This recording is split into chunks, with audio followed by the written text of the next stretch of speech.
It started with a phone call at 3:17 p.m. on a Tuesday. Lena sat in the university library, flipping through her Psychology 204 textbook when her phone buzzed. Unknown number. She was about to decline when something tugged at her instincts. She pressed accept. Hello? A pause. Then a voice, shaky, tense, familiar. Lena, listen to me. It's you, from the future. Something's going to happen tomorrow. 3:17 p.m. Don't go near the West Quad. Click. The call ended. Lena stared at the phone screen. Her heart thudded. A prank? AI-generated voice mimicry? But the tone, the breath between words, it felt real, like she had just spoken to her own fear. The next day, curiosity got the better of her. She watched the clock crawl toward 3:17. The West Quad? Nothing ever happened there except frisbee games and coffee carts. At exactly 3:16, Lena stood at the edge of the quad. Then, nothing. No sound, no motion.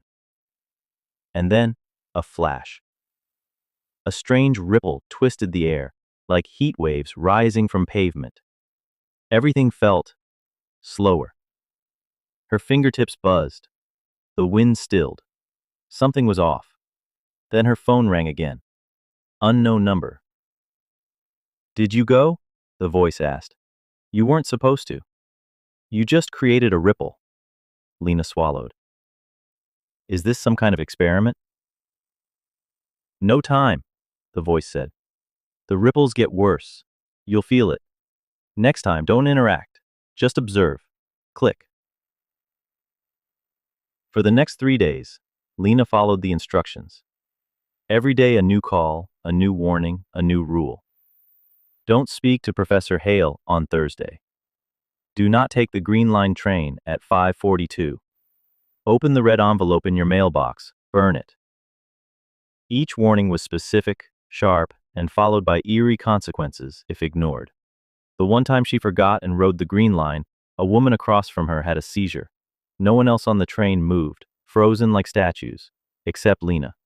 The moment she got off, time snapped back to normal. Reality was glitching, and she was the only one who knew. On the 5th day, Lena asked, "Why won't you just tell me what's going to happen?"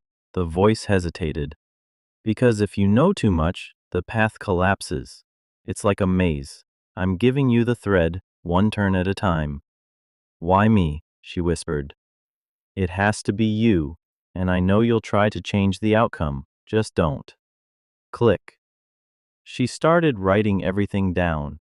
The warnings, the oddities, the moments when reality bent around her. Her roommate thought she was stressed. Her friends noticed her shaking hands. But Lena didn't care. Every choice was a branch, every warning a clue. She learned to obey. Until the 8th call. Tomorrow, her voice said, someone you care about will be in danger. Don't interfere. This time Lena screamed into the phone. Who? Tell me. But the call had already ended. At 3:17 p.m. the next day, Lena saw him. Evan, her childhood friend. They hadn't spoken in a year after a fight that ended everything.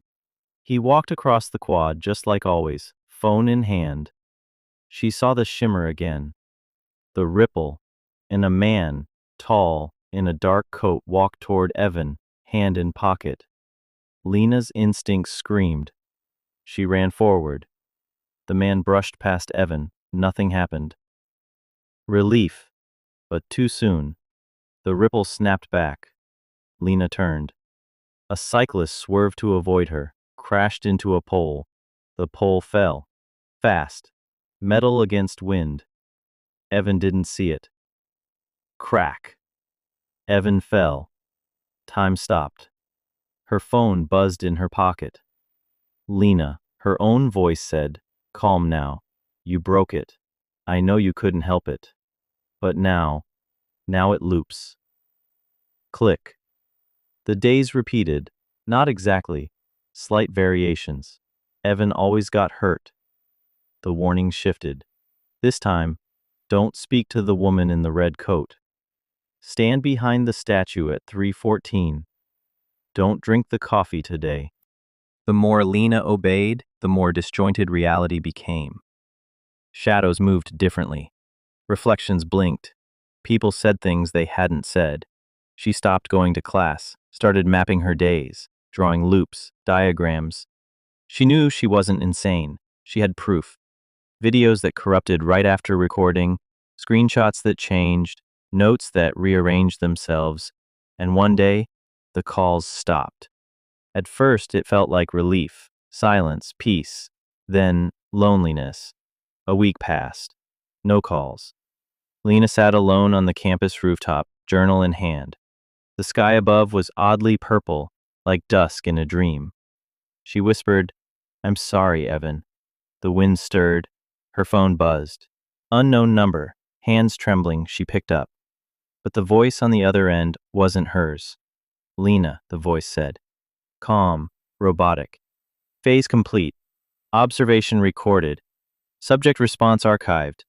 Preparing reset. "What are you talking about?" "Thank you for participating in the temporal echo study. Your reactions have been invaluable." "No, wait, who are you? What is this?" A pause. Then, coldly, "Would you like to retain memory in the next loop?" Lena stared out at the sky. The clouds folded in strange spirals. "No," she whispered. "Not again." "Understood." The line went dead. Everything blinked. Lena sat in the library. Psychology 204. Her phone buzzed. 3:17 p.m. Unknown number. She stared at the screen. Something deep inside her stirred. Familiar. Ancient. Her finger hovered over accept. And somewhere, very far away, her future self held her breath.